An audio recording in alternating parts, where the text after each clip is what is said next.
رات کی قسم جب وہ چھا جائے اور دن کی قسم جب وہ روشن ہو جائے، اور اس ذات کی قسم جس نے نر اور مادہ پیدا کیے کہ تم لوگوں کی کوشش طرح طرح کی ہے۔ سو جس نے اللہ کے رستے میں مال دیا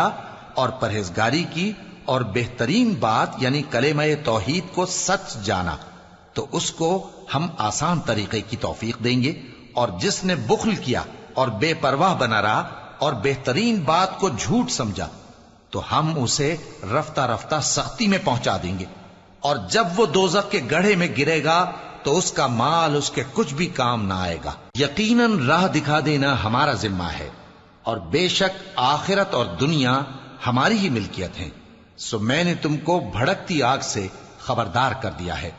اس میں وہی داخل ہوگا جو بڑا بدبخت ہے، جس نے جھٹلایا اور منہ پھیرا،